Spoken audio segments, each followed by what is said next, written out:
When I was a baby Mecha Gaikotsu, it wasn't necessarily Gundam that got me into Mecha. Well, it kinda was, but it was more of a combination effort. Back in that glorious year of 2000, we did get the launch of Gundam Wing, which really was the Gundam that broke the Western world. But the exact same year, we got another awesome Mecha franchise, at least debuting in the West. That of course was Front Mission.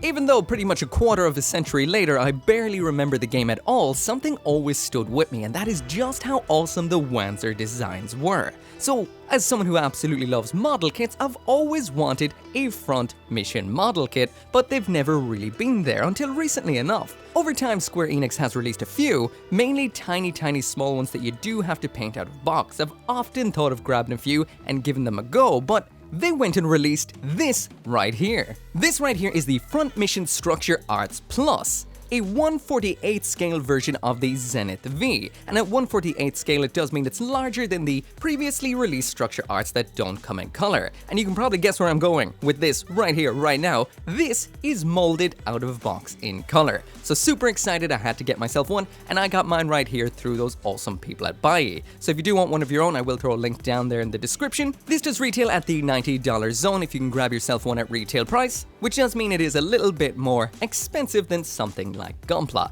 Now I do have a complete right here. All I can say is it's not as advanced as you'd expect from gunpla. It's not a terrible kit, it's not great, it's not as big as I expected to be, but it is still absolutely nostalgically pumped awesomeness that I absolutely love. So let's check it out by winding back in time to the build. So when it does come to the build of the Structure Arts Plus Zenith, first off, inside of this feels like it's recycled, but I don't think it is style box. We've got one. I'm absolutely flabbergasted by the amount of packaging inside of this box. This is not what I expected. I guess I'm used to Kotobukiya or Bandai kits where they're kind of not this wrapped up. This is wrapped and wrapped and wrapped and wrapped and wrapped and wrapped and wrapped in plastic. Wow. So I will mention straight off the bat, this is a made in China kit. So unlike something like Bandai's kits, it's not quite as fancy. It does remind me a little bit more of some Chinese kits where the actual bags are kind of coated in a kind of not so nice feeling stuff on your hands that does feel like it can make your hands a bit dry and crack your skin, that sort of stuff. Maybe it's some kind of mold release or something similar like that. The plastic itself on the inside is absolutely fine, it's just kind of the bags that are a little bit on the awkward and not so premium feeling side. As for the actual plastic, once you finally get it all out of there, there isn't really as much as you'd expect when you, well, see the bulk inside the box. These are all separate runners, and what I mean by that is any color that is represented on the finished model kit is on a separate runner, and as far as I can see, this is pretty much 100% color accurate for the most part. Well, considering what the actual models in the game did look like, it'd be hard not to be. The molding on a lot of the plastics varies depending on the plastic. I do find the light blue is very nice, cleans up easily, and takes the molding well. The darker plastics not so much, and you do get a lot of nub marks here and there, and when it comes to the gates, some of them are absolutely colossal. Thankfully, like I mentioned, the light plastic does not mark at all. The darker plastics, quite a bit. When it comes to putting parts together, here's a bit of an overview of what it takes to build up a leg. So there isn't really a whole ton of parts per individual aspect. Nothing too over the top really, but I will mention you're spending an awful lot of time snipping and cleaning and snipping compared to, again, something like we'd be used to on here, like a Bandai kit. So you're spending a lot of time doing that and not a whole lot of time really assembling. To me, this really has a feel of an early Kotobukiya kit to me, not a modern day Kotobukiya one from maybe the 2010s or a little bit before. So you do have to put in some kind of polycap, softer style plastic into the joints. There's a lot of building up of parts, so most individual aspects of this kit feel like they're only printed on the front. So if you've got a 4-dimensional aspect, say like a leg or something like that, you do have a front, side, back, and front to it. So it means there's 2 to 4 times the amount of building per individual detailed part than you would see on something like we would see a lot here by Bandai. Cleanup is definitely on the rough side. I did cut a lot of corners because it was getting a bit pedantic and tedious. I do recommend cutting at a distance and using a glass file to get rid of the nubs, especially on the darker plastic, because even with the best snipper around, 2 snips will still leave quite a chunky, nasty mark. When it comes to actually assembling the parts, there's a lot of squeezing in here. I mean a lot of squeezing, a lot of things take a lot of pushing to go together, and you might think that's a good thing, not necessarily. There's some aspects in this kit that just like to reject off entirely. So this really is a kind of Chinese manufactured kit at its core, and when I say that I mean outsourced Chinese manufactured kit, because there's a lot of Chinese companies out there pumping out some seriously beautiful, perfect kits. This is just one of those kind of creaky ones that takes a lot of squeezing, and squeezing doesn't always get you entirely all the way to closing the seams. Now, one thing I'll cycle back a little bit to about the build, and that is the manual. At first, this looks so over the top, like death. I thought this would be absolutely unreadable. For this entire kit, it's just 3 pages, and they crammed all of the instructions into those 3 pages. Now, it does get a little bit confusing at times, because some of the labels are tiny, tiny, tiny, and don't really stand out too much. So if you're looking for the left leg or the right leg, the label for left leg or right leg isn't that big. One of the pages in the manual implied to me that there was 3 different builds inside of this. There is not. There's just the one with alternate heads. Now, coming off of building predominantly Bandai kits most of the times, this kit has some really interesting joints and aspects to it that are completely different to what I normally see, so it is a really nice break. For the first time in a long time, I actually had to follow the instructions verbatim as opposed to kind of knowing where things were going to go, so that was definitely refreshing. There are a couple of times in here I had to whip out the needle nose pliers because some things were hard to kind of squeeze in, or there was this one little part here that I had to attach on and then rotate all the way around to get it into position, and man are the joints on this tight, which again you might think that's a good thing. Some are tight, some are kind of loose, so it does mean there's going to be a little bit of conflict when posing this a little bit, and it's not going to pose up too much because the range of motions aren't really over the top in the individual joints in here. However, almost contradicting myself straight away, there are some kind of cool ones, like the way the design of the hinge cup joint inside the shoulder is designed. The way things layer up in here is also quite impressive. Now, not from a technical aspect, but more from a detail aspect. All of the details you'd want to see in your wanzer are pretty much here, down to some tiny little details. Now, in some kits we'd see by Bandai or similar, you'd see some of these details come from underneath or something like that. No, all the individual tiny details on this have to be attached in layer by layer by layer. So when it gets to the actual building of the body unit, which is the most detailed aspect, we've got tiny little pieces that you attach in. One of them did feel a little bit on the loose side, so thankfully there are some spares on the runners, which is very thoughtful. But yeah, tiny parts, a lot of squeezing. I do recommend some cement here and there. So when it comes to the build of the head in here, there are 3 alternate heads. You can build 2 of them, and one is an option. The first and the second is the same head, and you can either have 2 eyes or 4 eyes depending on what you like. Also, when it comes to the eyes, they are color separated, and we have orange and light blue plastic as a choice for all of the eyes in here. I went with the 2-eyed orange head, and this is what it turned out like.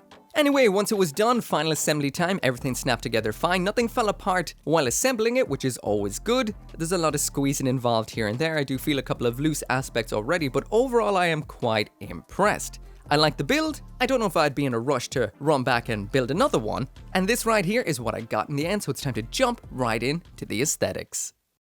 So jumping on into the aesthetics now, and there is the Structure Arts plus Zenith finally finished. So overall, when it does come to the visuals on this is very nice. As far as I can see, the color separation for the most part, and I'll get back to that most part in a minute, is pretty much 100%. Tiny little details all over the place, but when it does come to the overall shape and structure of this, it pretty much ticks all the boxes. It's bulky, it's a real robot, it's awesome, and the vast majority of the colors you want to be seeing are there. The actual gray on this is split up into 2 tones. Now, the vast majority of the Zenith right here, that is just 1 tone, and you're only seeing the kind of other bluer tone around on the top of the backpack. The armor on here is in a nice light blue with that little bit of beige, creamy beige up on the shoulders, which is a color scheme I've always loved. Like, no matter where you see it, Volcaria Chronicles, Tempestus, Scions, that color scheme is just so nice, and it looks great on the Zenith here too. So no matter where you take a look in the Zenith right here, it is absolutely phenomenal. Again, this is just the out-of-box build, and I do feel that Square do assume you're going to be painting or detailing this up to some degree, because there are some nice included decals with this, which are water slide decals. If I do have time at the end of the review, I do want to pop them on eventually, at least, just to finish this thing off. The mold lines on here are quite nice, especially on the bluer plastic, which I do find overall is the nicer plastic of the 2. It takes mold lines great.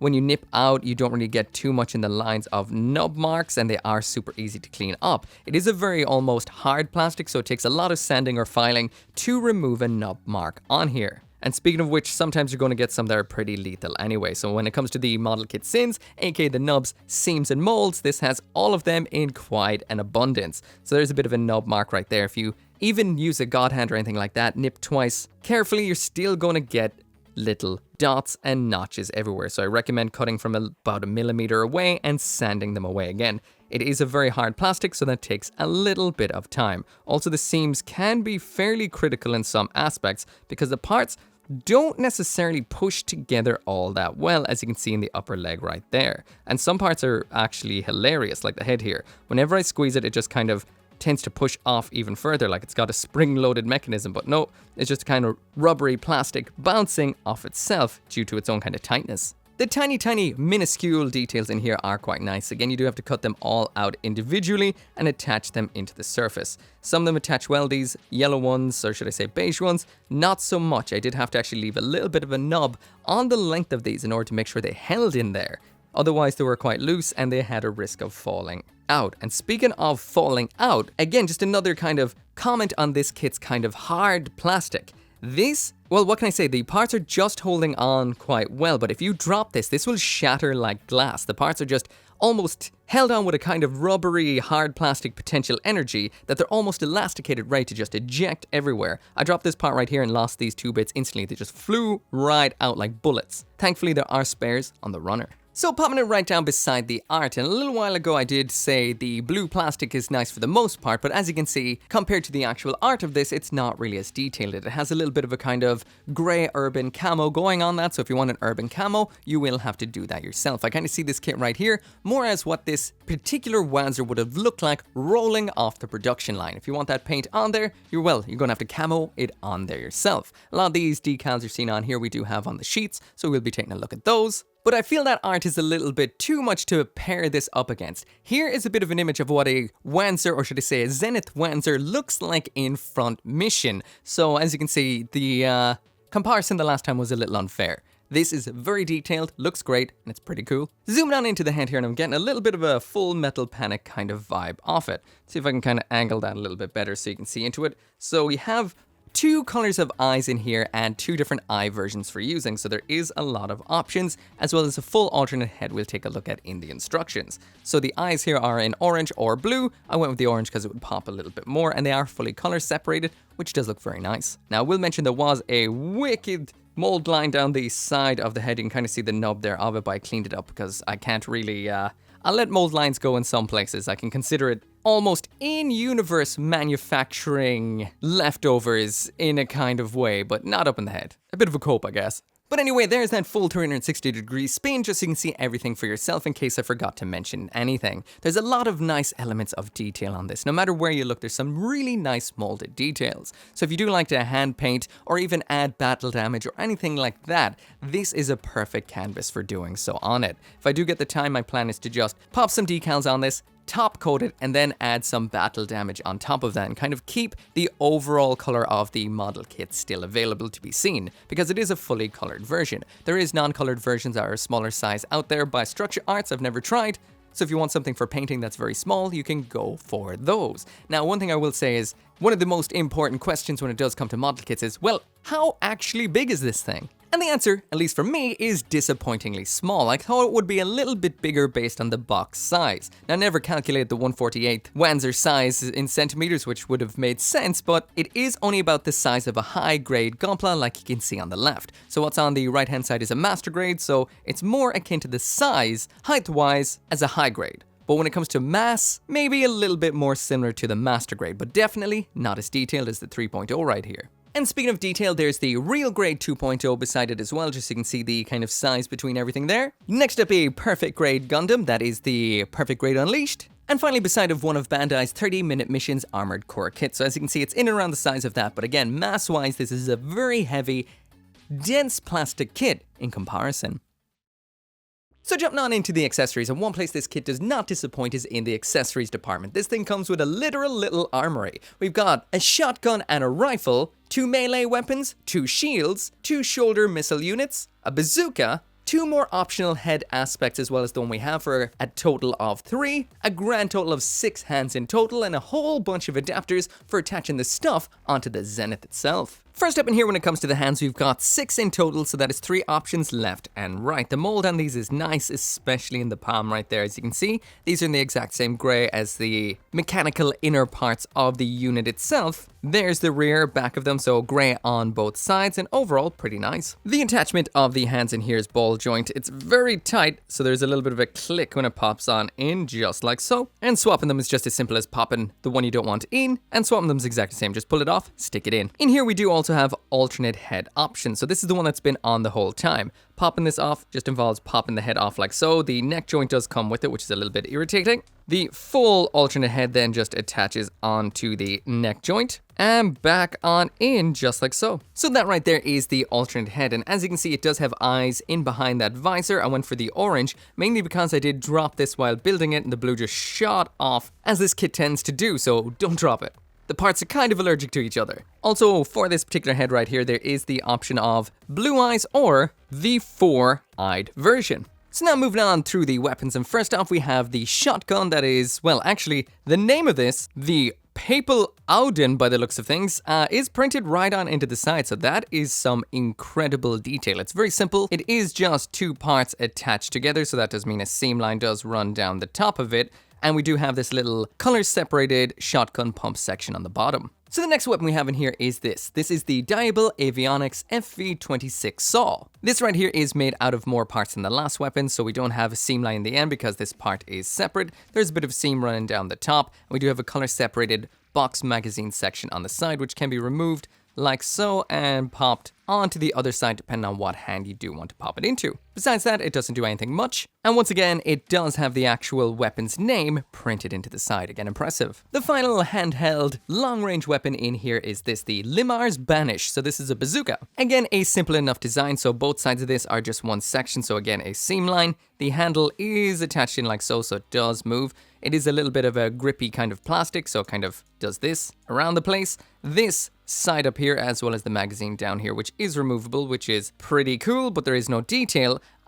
Those are more in a kind of browny grey as opposed to the bluey grey of the actual unit itself. There is a noticeable seam line in the front, which will need cleaning up. And once again, the detail is pretty cool because we do have the name of the weapon printed into the side. So when it does come to getting the weapons equipped, it's very simple. You just slide the weapons down into the hands like so. These hands don't separate. The only thing that comes off them is the back of the hand, so they are a perfect grip right out of box. When your weapons are not in use, we do have these little adapter sections which can house the handle of the weapons by sliding it in like so. And then we do have 3mm hard points on the kit, predominantly right now on the backpack.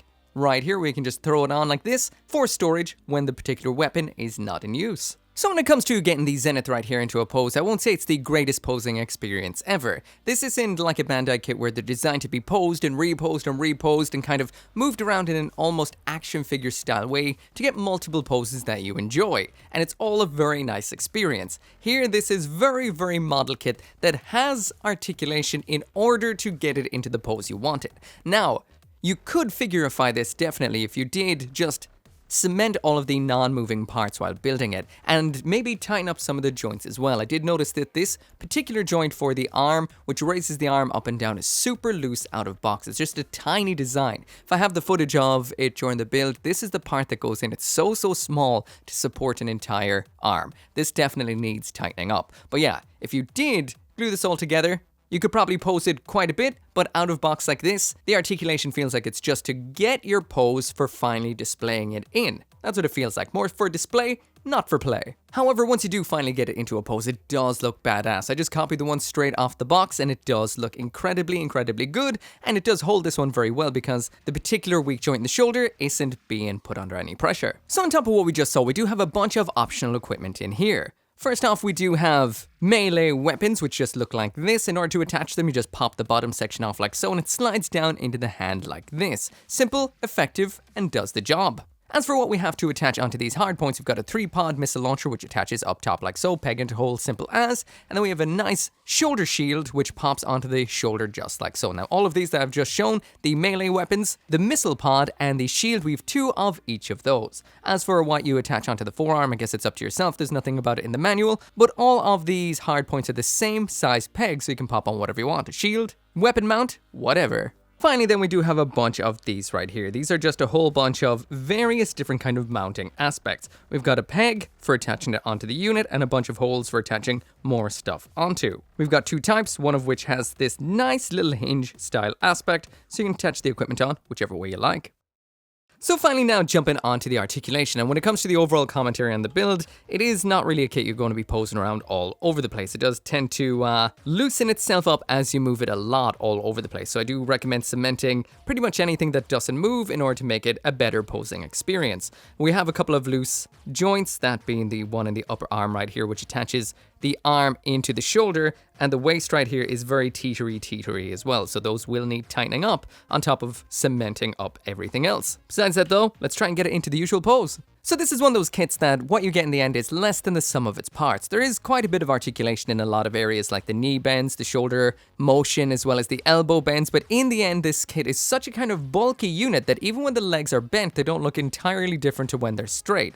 There also is just a lot of limitation to the overall bulk. We've got some loose aspects, we've got some things that pop off really easily like the hip joints, and in the end you get something that isn't too over the top crazy. Again, the wanzers from Front Mission were never really yoga pulling, back flipping mechs. They were just hardcore on the ground, skidding around the place, hefty tanks on legs, and it does that and does that spectacularly. But big, crazy over the top poses? Not going to be here. So I'm not going to go through absolutely everything on this kit, and the main reason for that is it does feel a little bit on the fragile side. So that does mean if I did put it through the absolute ringer, I might be losing parts or overall structural integrity. Again, like I mentioned, some parts like the knee bend aren't too bad at all, but you just don't really get too much in the lines of posing out of it. We do have moving toes and everything, quite a bit of movement to the arms. The shoulder joint is incredibly impressive the way it was actually designed here, and we do have a little bit of motion in these little segments as well. Again, this joint right here is a little bit loose. I would recommend tightening that up a little bit,